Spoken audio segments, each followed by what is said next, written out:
Royal challenger Bengaluru संघानं विजयी parade दरम्यान विविध ठिकाणी जमलेल्या गर्दीमुळे झालेल्या दुर्दैवी घटनेबाबत दुःख व्यक्त केलं। माध्यमांमधून समोर आलेल्या या घटनांमुळे आम्हाला वेदना झाल्याचं आरसीबीने म्हटलंय। तर प्रत्येकाची सुरक्षा आणि कल्याण आमच्यासाठी अत्यंत महत्त्वाचं आहे असंही संघानं नमूद केलंय। या दुःखद जीवितहानीबद्दल खेद व्यक्त करत आरसीबीने बाधित कुटुंबाप्रती मनापासून संवेदना व्यक्त केल्या, तसंच आपल्या सर्व समर्थकांना सुरक्षित राहण्याचं आवाहन केलं।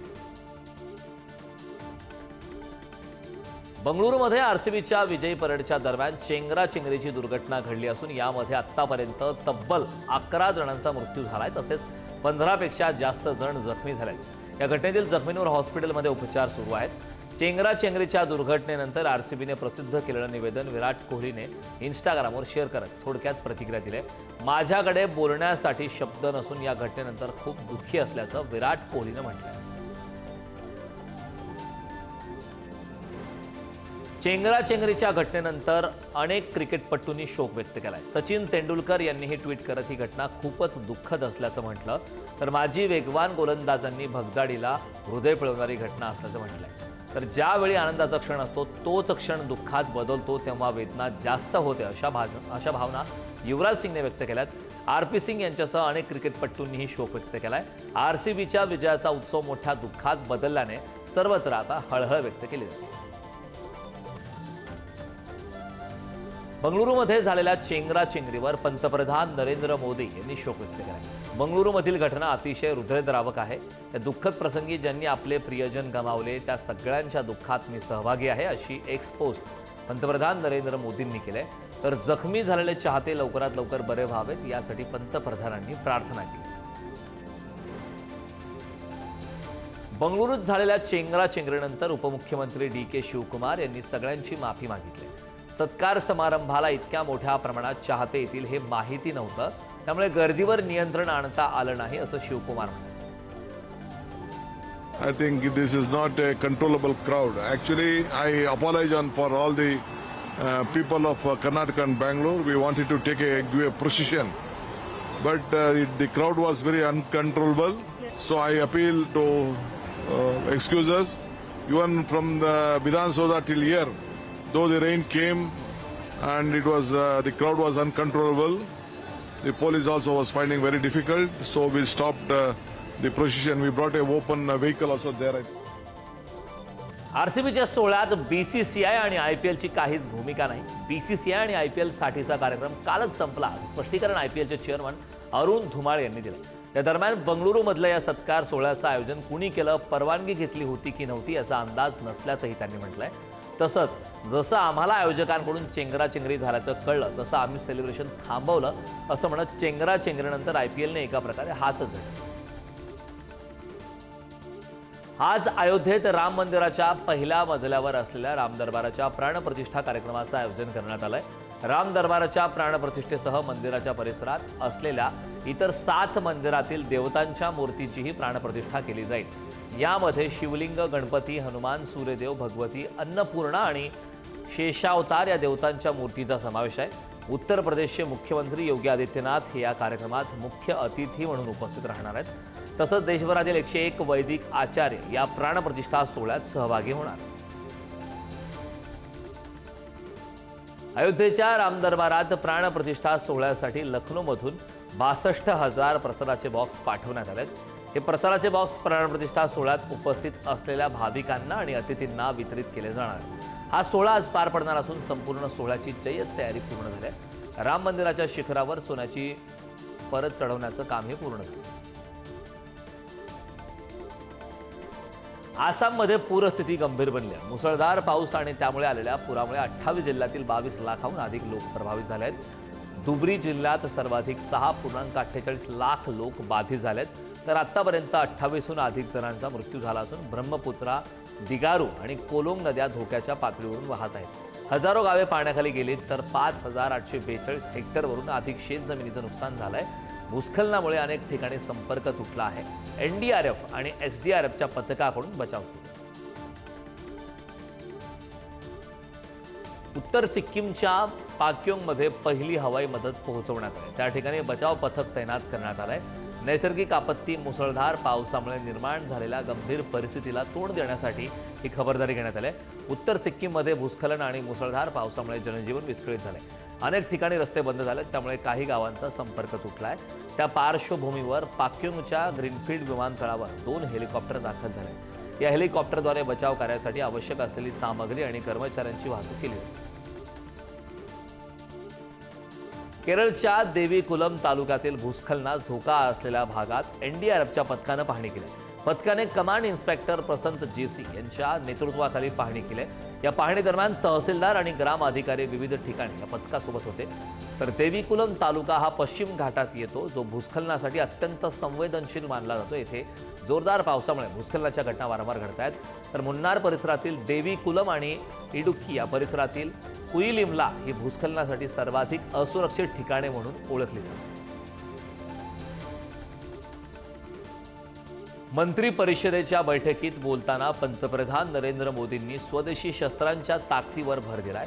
स्वदेशी शस्त्रांनी त्यांची ताकद सिद्ध केली आणि ते कशातही कमी नाहीत हे ऑपरेशन सिंदूरमध्ये दाखवून दिलं, असंही ते म्हणाले. पाकिस्तानशी झालेल्या संघर्षात ड्रोनचा मोठ्या प्रमाणात वापर झाला. तो संदर्भ देत मोदींनी युद्धाच्या बदलत्या स्वरूपावरही प्रकाश टाकलाय. मेक इन इंडिया शस्त्रे आणि प्लॅटफॉर्मला सरकार प्राधान्य देईल, असं मोदींनी यावेळी स्पष्ट केलंय. मंत्र्यांना सरकारची कामगिरी जनतेपर्यंत पोहोचवण्याच्या सूचना देखील त्यांनी दिल्याची माहिती. भारतीय नौदलाच्या लेफ्टनंट कमांडर यशस्वी सोलंकी यांची राष्ट्रपतींच्या एडीसी म्हणून नियुक्ती करण्यात आली. पहिल्यांदाच एका महिला नौदल अधिकाऱ्याला सर्वोच्च कमांडरच्या एडीएसचे पद देण्यात आलंय. तर राष्ट्रपतींना 5 एडीएस दिले जातात. त्यापैकी 3 सैन्य दलातील, 1 हवाई दलातील आणि 1 नौदलातील असतात. यासाठी राष्ट्रपती स्वतः अधिकाऱ्यांची निवड करतात. तर यशस्वी सोलंकी हरियाणाच्या रहिवासी असून 2012 मध्ये त्या शॉर्ट सर्व्हिस कमिशन अंतर्गत नौदलाच्या लॉजिस्टिक शाखेत रुजू झाल्या. रांचीमध्ये आदिवासी समाजाच्या संघटनांनी बंदची हाक दिली. संघटनांनी सिरमटोली मेकॉन फ्लायओव्हरच्या रॅम्पच्या बांधकामाचा विरोध करत बंदची हाक दिली. तर हा रॅम्प आदिवासींच्या पवित्र शरणस्थानाजवळ बांधला जात आहे, त्यामुळे त्यांच्या धार्मिक स्थळाच्या पवित्रतेला बाधा येत असल्याचा आरोप आदिवासी संघटनांनी केलाय. तसंच त्यांनी रॅम्प हटवण्याची मागणी केली. तर या पार्श्वभूमीवर रांचीत सुरक्षेचे कडेकोट बंदोबस्त करण्यात आले. दिल्ली पोलिसांच्या अंमली पदार्थ विरोधी पथकाने 2 गांजा तस्करांना अटक केली. पोलिसांनी त्यांच्या ताब्यातून 4 किलोपेक्षा जास्त गांजा जप्त केलाय. अटक करण्यात आलेल्या आरोपींची नावं सुजित कुमार आणि बादल पंडित अशी असून ते बिहारमधील रहिवासी आहेत. तर पोलिसांनी आरोपी विरोधात एनडीपीएस कायद्याअंतर्गत गुन्हा दाखल केला असून गांजा पुरवठ्याचा मूळ आणि संबंधित नेटवर्कचा तपास सुरू असल्याचं डीसीपी विचित्र वीर यांनी सांगितलं.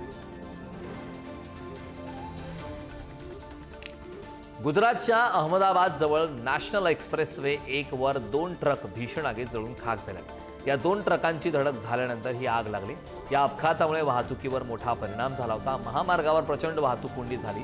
स्थानिक पोलीस आणि अग्निशामक दलाच्या जवानांनी माहिती मिळताच त्या ठिकाणी धाव घेत आगीवर नियंत्रण मिळवून वाहतूक पूर्ववत करण्याचे प्रयत्न सुरू केले होते. यावेळी प्रवाशांना या मार्गाऐवजी पर्यायी मार्गाने प्रवास करण्याचं आवाहन करण्यात आलं. पाकिस्तानचे परराष्ट्र मंत्री इशाक दार यांनी भारत पाकिस्तान लष्करी संघर्षाची शक्यता कमी असल्याचं म्हटलंय.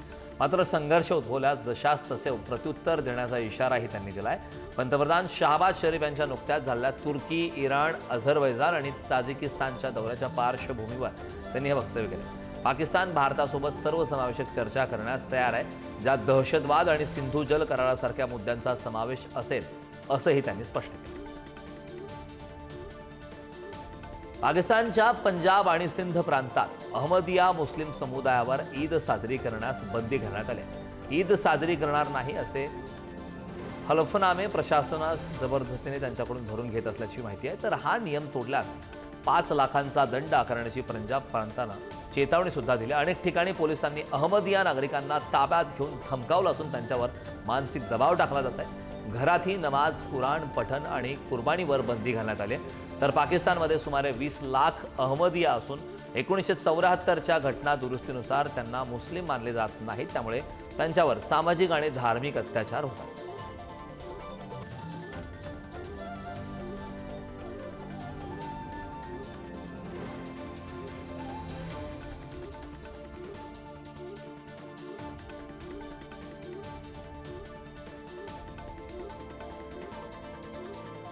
डोनाल्ड ट्रम्प यांनी इराण आणि अफगाणिस्तानसह 12 देशाच्या नागरिकांच्या अमेरिकेत प्रवेशावर बंदी घातली. ट्रम्प यांनी बुधवारी ही घोषणा केली. यासह 7 देशांमधील लोकांच्या प्रवेशावरही ट्रम्प यांनी कठोर प्रवास निर्बंध लादलेत. दहशतवादी आणि इतर धोक्यांपासून संरक्षणासाठी हे पाऊल अत्यंत आवश्यक असल्याचं म्हणत ट्रम्प यांनी काही दिवसांपूर्वीच या संदर्भात एका निर्णयावर स्वाक्षरी केली होती. त्यानंतर ही घोषणा करण्यात आली. त्यामुळे आता या देशांमधील लोकांना अमेरिकेत प्रवास करता येणार नाही. रशियाचे अध्यक्ष व्लादिमीर पुतीन यांच्याशी टेलिफोनवर सुमारे 1.5 तास चर्चा केल्याची माहिती अमेरिकेचे अध्यक्ष डोनाल्ड ट्रम्प यांनी दिली. यावेळी युक्रेनने रशियाच्या हवाई तळांवर केलेल्या हल्ल्यांवर चर्चा झाली. या हल्ल्याला रशिया निश्चितच प्रत्युत्तर देईल असं पुतीन यांनी यावेळी स्पष्ट केलंय. याशिवाय त्यांनी इराणच्या अण्वस्त्र प्रकल्पावरही चर्चा केली. इराणकडे अण्वस्त्र नसावीत या मुद्द्यांवर दोघांनी सहमती दर्शवली. सध्या युक्रेन आणि रशियातील वातावरण पुन्हा तणावपूर्ण असल्याचं दिसतं. उत्तर कोरियाशी पुन्हा संवादास उत्सुक असल्याची ग्वाही दक्षिण कोरियाचे नवे अध्यक्ष ली जाय म्यूंग यांनी दिली. उत्तर कोरियासोबत थांबलेला संवाद पुन्हा सुरू करण्यासह अमेरिका जपानशी संबंध आणखी दृढ करण्याची त्यांनी ग्वाही दिली. 5 वर्षाच्या कार्यकाळातील धोरणांची दिशा त्यांनी बुधवारी स्पष्ट केली. गरीब घरात जन्मलेले ली अथक संघर्ष करून दक्षिण कोरियाच्या अध्यक्षपदापर्यंत पोहोचलेत. त्यांनी अध्यक्षपदाचा कारभार बुधवारी स्वीकारला. असमानता भ्रष्टाचार विरोधात लढू असंही त्यांनी यावेळी म्हटलं. रशिया आणि युक्रेनमधील संघर्ष पुन्हा एकदा पेटला. युक्रेनने 72 तासांच्या आत रशियावर आणखी एक मोठा हल्ला केला. यात युक्रेनियन सैन्याने 1100 किलो पाण्याखालील स्फोटकं पेरून क्रिमिया पूल उडवून दिलाय. TNT स्फोटकांचा वापर करत क्रिमिया पूल उडवण्यात आलाय. हा हल्ला रशियाला क्रिमियाशी जोडणाऱ्या एका महत्त्वाच्या पुलावर करण्यात आला. याआधी युक्रेनने हा पूल अनेकदा उडवण्याचा प्रयत्न केला होता. हा पूल म्हणजे रशियन सैन्यांसाठी क्रिमिया आणि दक्षिण युक्रेनला शस्त्र, सैनिक आणि रसद पाठवण्याचा मुख्य मार्ग आहे. रशिया 4000 किलोमीटरपर्यंत आता आत घुसून युक्रेनने मोठा हल्ला केला आणि आता 5 एअरबेस उडवलेत. त्यामुळे रशिया चांगलाच हादरला. पण या हल्ल्यानंतर पुतीन चांगलेच संतापले. यानंतर रशियाने आपली सामरिक शक्ती दाखवली आहे. रशियाने आपलं RS-28 सॅरमॅट, ज्याला सॅटर्न 2 असं म्हटलं जातं, याचा फोटो जारी केलाय. हे क्षेपणास्त्र प्रचंड ताकदवान अण्वस्त्र आहे, जे तब्बल 15 अणुबॉम्ब एकाच वेळी नेऊ शकतं. जर रशियाने हे क्षेपणास्त्र वापरलं तर फक्त युक्रेनच नव्हे तर संपूर्ण जग हादरू शकतं. त्यामुळे जग आता विनाशाचा ट्रेलर पाहणार का अशी भीती सगळ्यांना वाटते. गाझा पट्टीतील मदत केंद्रावर येणाऱ्या नागरिकांवर इस्रायलच्या सैनिकांनी गोळीबार केल्याने 27 जणांचा मृत्यू झालाय. पॅलेस्टिनी आरोग्य अधिकाऱ्यांनी ही माहिती दिली आहे. गोळीबाराची ही 3 दिवसातील तिसरी घटना आहे. इस्रायल आणि अमेरिकेने गाझा पट्टीत मदत निवारण केंद्राची स्थापना केल्यानंतर साधारणतः दररोज या ठिकाणी गोळीबार सुरू आहे. इस्रायलच्या लष्करी झोनमध्ये ही मदत केंद्रे असून हमासचे मनसुबे झुळण्यासाठी इस्रायलने ही नीती आखली. मात्र मदतीचा वापर इस्रायल शस्त्र म्हणून करत असल्याचं संयुक्त राष्ट्रसंघानं म्हटलं. इराणने आता अणु इंधन तयार करण्यापासून वीज निर्मितीपर्यंतचा संपूर्ण अणुऊर्जा प्रक्रियेचा ताबा घेतलाय. म्हणजेच न्यूक्लिअर फ्युएल सायकल पूर्ण केली आहे अशी माहिती इराणचे सर्वोच्च नेते आयातुल्ला खामेनी यांनी दिली. आता इराणला कोणत्याही देशावर अवलंबून राहावं लागणार नाही. त्यामुळे अमेरिका आणि इस्रायल सारख्या देशांची चिंता वाढली. हा तांत्रिक विकास अणुशस्त्रांकडे वाटचाल करण्यास मदत करतो का यावर संशय व्यक्त होतोय. या दरम्यान अमेरिका इराणवर दबाव टाकते की त्यांनी युरेनियम समृद्धीकरण थांबवावं अशी चर्चाही सुरू आहे. पण अद्याप कोणताही ठोस करार मात्र झाला नाही. ब्रिटनचे खासदार बॉब ब्लॅकमन यांनी पाकिस्तानवर जोरदार टीका केली. त्यांनी पाकिस्तानला अपयशी राष्ट्र म्हटलं. तसंच पाकिस्तानमध्ये प्रत्यक्षात सत्ता कोणाकडे आहे, लोकशाहीचे प्रतिनिधी की लष्करी जनरल, असा सवालही ब्लॅकमन यांनी उपस्थित केला. लंडनमध्ये भाजप खासदार रविशंकर प्रसाद यांच्या नेतृत्वाखाली भारताच्या शिष्टमंडळाशी बोलताना त्यांनी ही टीका केली. तसंच पाकिस्तानात सतत दहशतवादाला पाठिंबा देतो, त्यामुळे भारताला धोका आहे असंही ब्लॅकमन म्हणाले. तर जगभरातल्या देशांनी भारताच्या पाठीशी उभं राहिलं पाहिजे आणि दहशतवादाविरोधात एकत्र लढायला पाहिजे असंही आवाहन त्यांनी केलं. भारताने आधी रशियाकडून शस्त्र खरेदी केले आणि ब्रिक्स देशांसोबत डॉलरशिवाय व्यवहार करण्याचे प्रयत्न केले. त्यामुळे अमेरिकेला फटका बसलाय. पण आता भारताने ही चिंता मिटवून अमेरिकेकडून ही शस्त्र खरेदी करण्याचं ठरवलं अशी माहिती अमेरिकेच्या वाणिज्य मंत्री होवार्ड लुटनिक यांनी दिली. त्यामुळे दोन्ही देशातील नातं सुधारते. अमेरिकेचे उद्दिष्ट म्हणजे उत्पादन वाढवणं आणि व्यापारी तूट कमी करणं असल्याचंही त्यांनी म्हटलंय. तर लवकरच भारत अमेरिकेत लवकरच व्यापार करार होईल आणि दोन्ही देश सकारात्मकरित्या पुढे जाईल असंही लुटनिक यांनी म्हटलं. कॅनडाच्या टोरंटो शहरात एका गोळीबाराच्या घटनेत एका व्यक्तीचा मृत्यू झाला असून 5 जण जखमी झाले आहेत. ही घटना लॉरेन्स हाईट्स परिसरातील फ्लेमिंगटन आणि झाचेरी रोडजवळ घडली आहे. तर याच गोळीबारात जखमी झालेल्या सर्व व्यक्ती 18 ते 40 वयोगटातील असून त्यांना रुग्णालयात दाखल करण्यात आलं आहे. या घटनेनंतर पोलिसांनी तत्काळ शोध मोहीम सुरू केली. टोरंटो पोलीस दलाने एक्सवर पोस्ट करत घटनास्थळी एक कमांड पोस्ट स्थापन केल्याची माहिती. ऑस्ट्रेलियात नोकरीच्या शोधात निघालेल्या पंजाबमधील 3 भारतीय तरुणांचं इराणमध्ये अपहरण झालं होतं, पण त्यांची आता सुखरूप सुटका करण्यात आली आहे. भूषणप्रीत, जसपाल आणि अमृतपाल या तिघांना 1 मे रोजी इराणमध्ये असताना किडनॅप करण्यात आलं होतं. त्यांच्या कुटुंबियांना अपहरणकर्त्यांनी व्हिडिओ कॉलही केला होता. याबाबत तेहरान पोलिसांकडे तक्रार दाखल करण्यात आली. अखेर पोलिसांनी दक्षिण तेहरानमधील वर्मिन भागात कारवाई करत त्यांची सुटका केली. हे तिघं एका ट्रॅव्हल कंपनीच्या आमिषाला बळी पडले होते, जी त्यांना ऑस्ट्रेलियात चांगल्या नोकऱ्यांचं स्वप्न दाखवत होती. सुदैवानं हे तिघंही आता सुरक्षित आहेत. अमेरिकेत आजपासून स्टील आणि ॲल्युमिनियम आयातीवर 50% कर लागू करण्यात आला आहे. राष्ट्राध्यक्ष डोनाल्ड ट्रम्प यांनी या निर्णयावर स्वाक्षरी केली. याआधी हा कर 25% होता. ट्रम्प यांनी हा निर्णय राष्ट्रीय सुरक्षेच्या कारणास्तव घेतला असून 1962च्या एका कायद्याअंतर्गत त्यांना हा अधिकार आहे. दुसरीकडे ब्रिटनला मात्र या वाढलेल्या टेरिफमधून सूट देण्यात आली. ब्रिटनवर पूर्वीप्रमाणेच 25% कर लागू राहील, कारण अमेरिका आणि ब्रिटनमध्ये सध्या व्यापार करारासाठी चर्चा सुरू आहे. या निर्णयाचा इतर देशांवर परिणाम होणार असून अमेरिकेतील उद्योगांना त्याचा फायदा होईल असं त्यांनी सांगितलं.